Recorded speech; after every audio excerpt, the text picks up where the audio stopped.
Mon ami, laisse-moi te poser une question directe. As-tu déjà vu une femme éperdument obsédée par un type qui, objectivement, n'en vaut pas la peine? Un connard qui la traite mal, qui disparaît pendant des jours, qui clairement ne lui convient pas, et pourtant, elle ne peut pas le quitter. Elle est accrochée, accro. Elle pense à lui 24 heures sur 24, et 7 jours sur 7.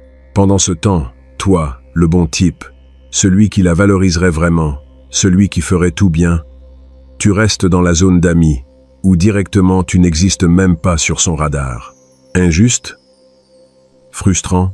Comme peu de choses dans cette vie. Mais voici la vérité brutale que personne ne t'a dite. Cette addiction qu'elle ressent n'est pas accidentelle. Ce n'est pas de la chance. Ce n'est pas parce que ce type est beau, riche ou a des super pouvoirs. C'est parce que lui, consciemment ou inconsciemment, est en train d'exploiter des failles psychologiques profondes dans le cerveau féminin. Des failles qui font qu'elle perd le contrôle.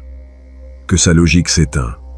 Que son cerveau libère de la dopamine et de l'ocytocine, comme si c'était une drogue. Et le plus important, des failles que tu peux activer quand tu comprendras comment elles fonctionnent. Aujourd'hui, nous allons démanteler 9 de ces vulnérabilités psychologiques. Et je te préviens dès maintenant, cette connaissance est dangereuse. Parce qu'une fois que tu la comprendras, une fois que tu l'appliqueras, tu verras comment des femmes qui avant ne te regardaient même pas, commencent à t'envoyer des messages à 3 heures du matin en se demandant ce que tu fais. Ce n'est pas de la théorie de salon, c'est de l'ingénierie émotionnelle, de l'architecture psychologique. Et si Machiavel avait écrit sur la séduction au lieu de la politique, il aurait documenté exactement ces 9 failles. Alors prépare-toi, parce que ce que tu es sur le point de découvrir changera complètement ta façon de comprendre les femmes. Aussi, dans les commentaires épinglés de cette vidéo, je vous ai mis à disposition le guide ultime pour maîtriser l'art de parler aux femmes. Vous y trouverez toutes les clés essentielles pour enfin communiquer avec assurance et efficacité.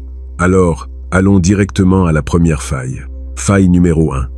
La nécessité primitive de résoudre l'incomplet. Écoute ça avec attention, parce que c'est la base de tout.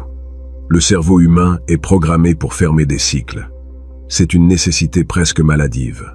Quand quelque chose reste inachevé, ouvert, non résolu, notre cerveau entre dans un état de tension psychologique qui exige une fermeture. Les femmes, par leur nature plus émotionnelle et leur plus grande activité dans les zones cérébrales liées au traitement social, expérimentent cette nécessité de façon amplifiée. Qu'est-ce que cela signifie en termes pratiques? Cela signifie que le type qui est toujours disponible, qui répond toujours vite, qui laisse tout cristallin et résolu, ne génère pas de tension psychologique. Il n'y a rien à résoudre. Il n'y a pas de mystère. Il n'y a pas de cycle ouvert que son cerveau ait besoin de fermer. C'est pour ça qu'elle t'écrit. Tu réponds en 2 minutes. Vous avez une conversation mignonne. Et ensuite, il se passe des jours sans qu'elle t'écrive. Pourquoi? Parce qu'elle a déjà résolu le cycle. Elle a déjà obtenu ton attention. Elle a déjà confirmé que tu es là. Affaire classée. Suivant. Elle lui écrit, et il répond 3 heures plus tard. Ou pire, il la laisse en vue. Elle envoie 2 messages de plus. Silence. Son cerveau entre en mode alerte rouge. Pourquoi il ne répond pas? Serait-il avec une autre? J'ai dit quelque chose de mal? Je ne l'intéresse plus. Cycle ouvert. Tension psychologique installée. Et cette tension se ressent comme une attraction intense. Machiavel le comprenait parfaitement quand il écrivait sur le fait de maintenir les alliés dans une incertitude constante pour conserver leur loyauté. La certitude totale tue la tension. La tension crée l'obsession. Mais attention, il ne s'agit pas de l'ignorer comme un idiot. Il s'agit de créer des modèles imprévisibles. Parfois, tu réponds vite. Parfois, tu tardes. Parfois, tu es chaleureux. Parfois distant. Jamais complètement atteignable. Jamais complètement inatteignable. Cette imprévisibilité maintient son cerveau en mode constant de résolution. Et tant qu'elle essaiera de te résoudre, elle pensera à toi. Faille numéro 2. La dopamine cherche des récompenses variables, pas constantes. Maintenant, allons plus profond, au niveau neurochimique. La dopamine est le produit chimique de l'anticipation, de la recherche, du « j'en veux plus ». Et voici la partie fascinante. La dopamine, elle ne se déclenche pas plus quand la récompense est prévisible. Elle se déclenche plus quand la récompense est variable. Sais-tu pourquoi les machines à sous sont si addictives? Ce n'est pas parce que tu gagnes toujours, c'est parce que tu pourrais gagner. Cette possibilité variable maintient la dopamine en train de pomper comme une folle. Le même principe s'applique dans l'attraction. Quand tu es le type qui la fait toujours se sentir bien, qui est toujours disponible, qui est toujours prévisible, son cerveau dit « Ok, cette récompense est constante. Je n'ai plus besoin de libérer autant de dopamine pour elle. » Mais le type qui parfois la fait se sentir incroyable et d'autres fois la laisse sur des charbons ardents, ce type active le système de récompense variable. Son cerveau commence à fonctionner comme face à une machine à sous. Si je lui écris maintenant, sera-t-il doux avec moi, ou m'ignorera-t-il? Je ne le sais pas, mais j'ai besoin de le savoir. J'ai besoin d'essayer. Et la voilà, tirant le levier encore une fois. Et encore une fois. Accro au processus de recherche.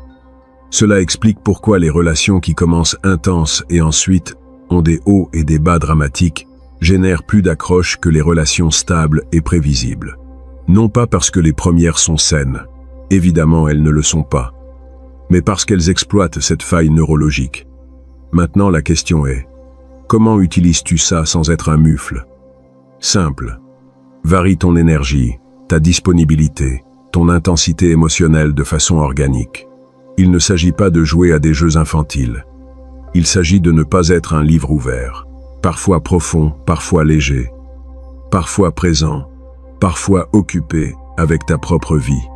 Cette variabilité naturelle maintient sa dopamine active, et la dopamine active se ressent comme une attraction magnétique. Faille numéro 3. Le biais d'autoconfirmation émotionnelle. Celle-ci est brutale. Alors prête attention. Les femmes, comme tous les humains, mais avec une intensité émotionnelle particulière, ont besoin que leurs investissements émotionnels aient du sens. C'est un mécanisme de protection de l'ego. Si elle a investi du temps, de l'énergie émotionnelle, dépensée en quelqu'un, son cerveau a besoin de justifier cet investissement. Elle a besoin de s'auto-confirmer que cette personne en vaut la peine. Tu vois le piège psychologique? Plus elle travaille pour ton attention, plus tu deviendras précieux dans son esprit. Non pas parce que réellement tu es plus précieux, mais parce que son cerveau a besoin de justifier l'effort qu'elle est en train de faire. C'est pour ça que le type qui l'a fait le poursuivre génère plus d'attraction que celui qui la poursuit. Quand c'est elle qui cherche, qui initie, qui essaie de conquérir ton attention, son cerveau entre en mode justification. Si je fais tout cet effort, ça doit être parce qu'il en vaut vraiment la peine. C'est la même raison pour laquelle nous valorisons plus les choses qu'il nous a coûté d'obtenir que celles qu'on nous a offertes. Ce n'est pas l'objet en soi, c'est l'investissement que nous avons fait pour l'obtenir. Cela se connecte directement avec ce que Machiavel observait sur le pouvoir. Ceux qui le poursuivent finissent par le valoriser plus que ceux qui l'ont déjà. La poursuite crée la valeur perçue. Alors, quelle est l'application pratique? Laisse-la investir. Laisse faire que ce soit elle qui parfois initie la conversation, qui propose des plans, qui cherche ton approbation. Non pas parce que tu es un imbécile indifférent, mais parce que tu es un homme avec des options, avec un but, avec une vie qui ne tourne pas autour d'elle. Et chaque fois qu'elle investit pour te conquérir, son cerveau renforce l'idée que tu en vaux la peine. Elle s'auto-convainc. Elle s'auto-accroche. Faille numéro 4. Le besoin de validation crée la dépendance émotionnelle. Nous allons parler de quelque chose que tu as probablement déjà vécu. Tu rencontres une fille. Tu la combles de compliments, d'attention, de validation constante. Tu lui dis combien elle est belle, combien elle est spéciale, incroyable. Et que se passe-t-il? Au début, ça lui plaît, mais rapidement, cette validation perd de la valeur. Pourquoi? Parce qu'elle est trop facile à obtenir. Si toi, tu la lui donnes sans qu'elle ne fasse rien, sans qu'elle ait à la gagner, cette validation n'a pas de poids. Maintenant, observe le contraire. Le type qui est sélectif avec son approbation, qui ne la valide pas constamment, qui parfois l'ignore, parfois est critique, parfois semble qu'elle ne l'impressionne pas tant que ça. Que fait-elle? Elle commence à chercher sa validation, à en avoir besoin, parce que la rareté crée de la valeur. Et voici la partie la plus sombre. Quand finalement il lui donne un peu de validation, Un petit compliment, un signe minime d'approbation, cette petite dose génère un pic massif de satisfaction dans son cerveau, bien plus que tous tes compliments constants réunis.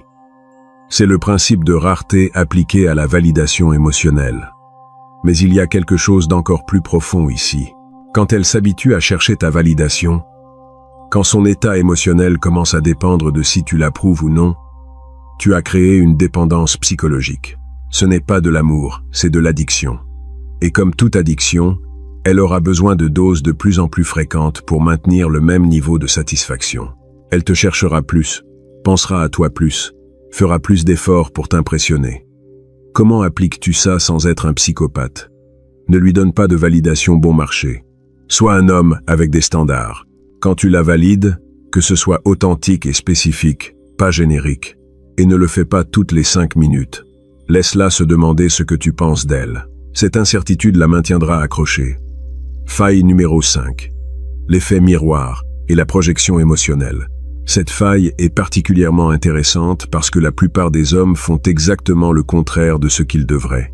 Les femmes, par leur nature empathique amplifiée, ont tendance à projeter leurs propres émotions sur les autres.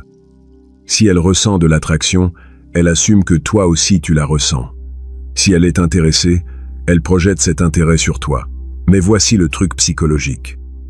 Cette projection fonctionne dans les deux sens. Quand tu montres trop d'intérêt, trop de disponibilité, trop d'investissement émotionnel, elle projette ce niveau d'intérêt en retour vers sa propre perception. Et son cerveau inconscient pense, s'il est si intéressé et disponible, c'est probablement parce qu'il n'a pas d'autres options. S'il n'a pas d'autres options, probablement sa valeur est basse. C'est cruel, c'est injuste, mais c'est comme ça que fonctionne la psychologie humaine primitive. Maintenant, inverse l'équation. Quand tu montres moins d'investissement, moins de disponibilité, une certaine indifférence calculée, elle projette. S'il est si sélectif et rare, il doit avoir des options. S'il a des options, sa valeur doit être élevée. Si sa valeur est élevée, je dois obtenir son attention avant qu'une autre ne le fasse. Tu vois le piège mental. Machiavel a écrit que paraître difficile à conquérir augmente le désir de te conquérir. Ce n'est pas de la manipulation malicieuse. C'est simplement comment fonctionne la perception humaine de la valeur. L'homme qui est facile à obtenir est perçu comme de faible valeur. L'homme qui est difficile à obtenir est perçu comme de haute valeur. Simple, brutal, efficace. Cela ne signifie pas que tu doives être un mufle distant. Cela signifie que tu dois être sélectif, avoir des standards, avoir une vie propre, qui ne s'arrête pas parce qu'elle est apparue. Quand elle perçoit que ton temps et ton attention sont rares, elle projette automatiquement une haute valeur sur toi. Et cette projection se transforme en attraction authentique. Faille numéro 6. L'addiction à l'incertitude émotionnelle. C'est ici que la chose devient véritablement sombre. Il existe un phénomène psychologique bien documenté. Les humains deviennent accros au modèle de récompense intermittente plus qu'aux récompenses constantes. Nous avons déjà parlé de dopamine, mais ceci va plus profond. Quand une femme est dans une relation où tout est stable, prévisible, sûr, son cerveau entre en mode autopilote. Il n'y a pas de défi, pas d'émotions intenses, pas de montagne russe de sentiments. Et bien qu'elle dise qu'elle veut de la stabilité, qu'elle veut un homme fiable, qu'elle est fatiguée du drame, son cerveau primitif est programmé pour répondre à l'intensité émotionnelle, pas à la stabilité ennuyeuse. C'est pour ça que tant de femmes terminent des relations parfaites en disant « je ne sentais pas cette étincelle » ou quelque chose manquait. Ce qui manquait, c'était les montagnes russes émotionnelles, l'incertitude, le drame. Maintenant, regarde le type qui génère ces montagnes russes. Parfois, il est super amoureux. D'autres fois, il semble distant. Parfois, il la fait se sentir au ciel. D'autres fois, il la laisse avec des doutes. Cette variabilité émotionnelle crée de l'intensité. Et l'intensité, même si elle est négative, se sent plus réelle que la stabilité positive constante. C'est la différence entre une drogue qui te donne une montée constante modérée contre une qui t'emmène vers des extrêmes hauts et bas. La seconde est plus addictive, bien qu'elle soit plus nocive. Comment utilises-tu ça de façon éthique? Non pas en créant du drame artificiel, mais en étant authentiquement imprévisible dans ton énergie émotionnelle. Parfois profondément connecté, parfois concentré sur tes projets, parfois romantique, parfois vulnérable, parfois stoïque. Cette variabilité authentique maintient l'intensité émotionnelle élevée. Et l'intensité élevée se traduit en obsession. Faille numéro 7. Le pouvoir magnétique du rejet subtil. Prépare-toi, parce que celle-ci va briser ton esprit. As-tu déjà remarqué que les personnes les plus désirées sont celles qui semblent n'avoir besoin de personne?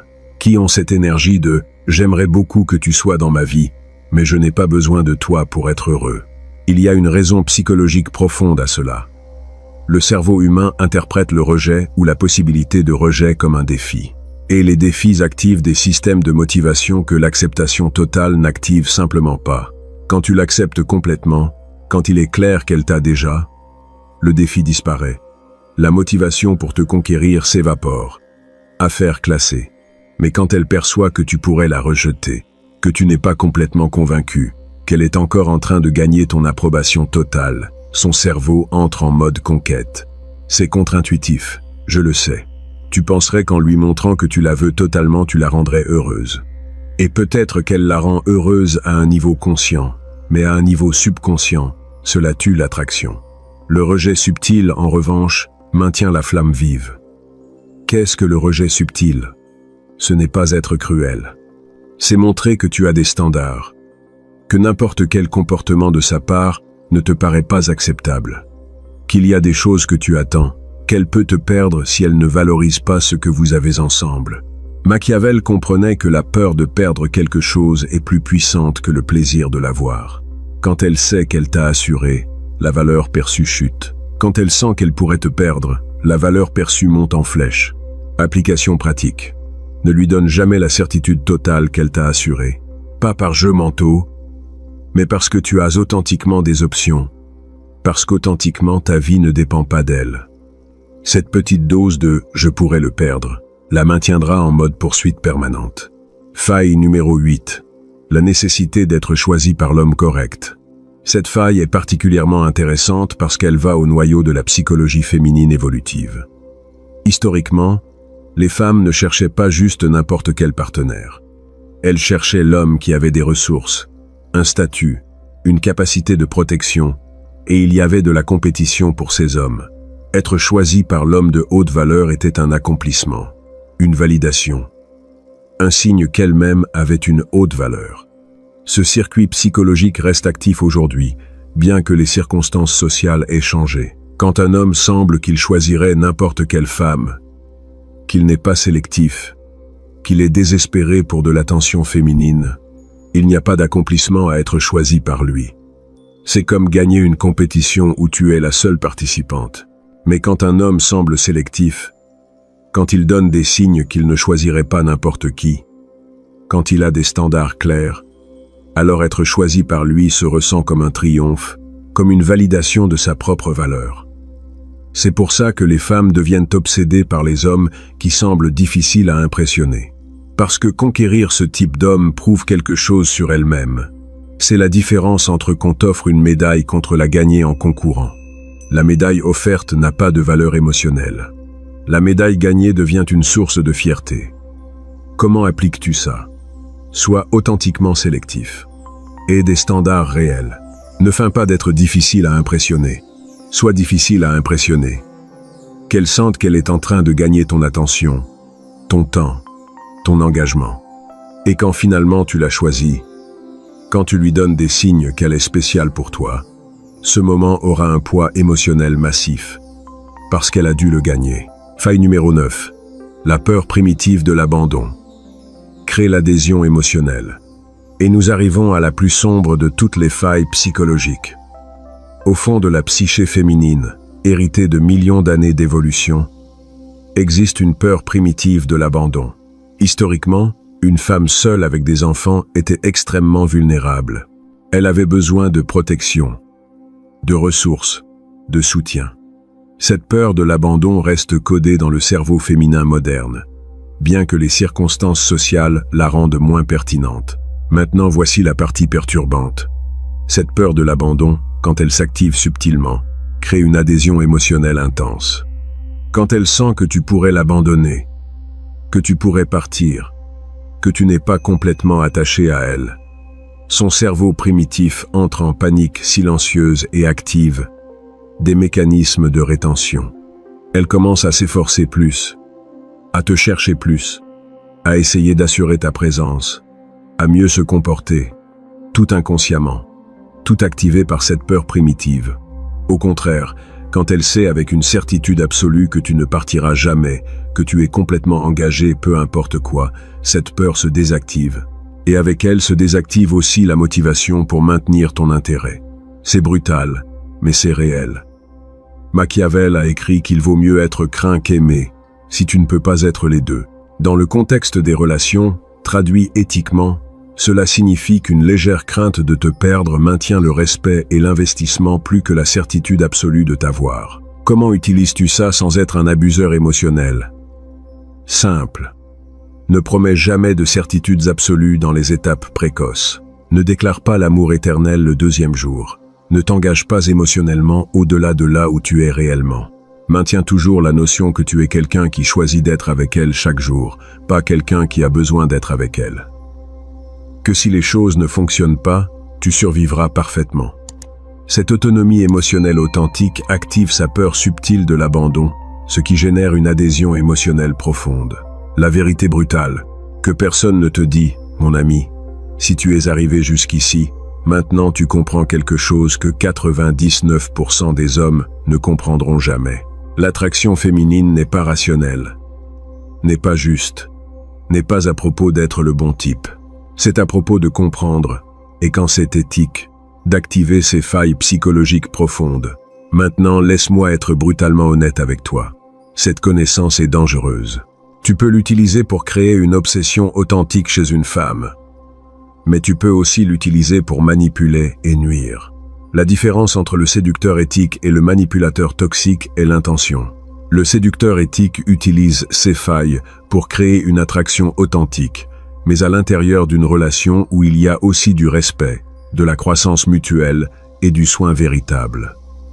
Le manipulateur toxique les utilise seulement pour l'ego, pour collectionner les femmes comme des trophées, pour combler ses propres vides émotionnels, sans se soucier du mal qu'ils causent. Comme l'a écrit Machiavel dans son œuvre la plus connue, la fin ne justifie pas toujours les moyens, spécialement quand les moyens impliquent de détruire émotionnellement un autre être humain. Alors je vais te donner le conseil final le plus important de tous. Utilise ces 9 failles psychologiques pour attirer la femme que tu désires. Mais une fois que tu l'as, une fois qu'elle est authentiquement accrochée, construis quelque chose de réel, quelque chose basé sur plus que des techniques psychologiques, parce que l'obsession sans fondement réel s'effondre finalement. Mais l'obsession combinée avec la compatibilité authentique, des valeurs partagées et la croissance mutuelle, cela se transforme en quelque chose de puissant et durable. Tu décides quel type d'homme tu veux être, un qui sait seulement accrocher les femmes temporairement, ou un qui sait les accrocher et les garder dans quelque chose qui en vaut la peine pour les deux. La connaissance, tu l'as déjà. L'éthique est ta responsabilité. Maintenant sors-la dehors et utilise-la sagement. À la prochaine.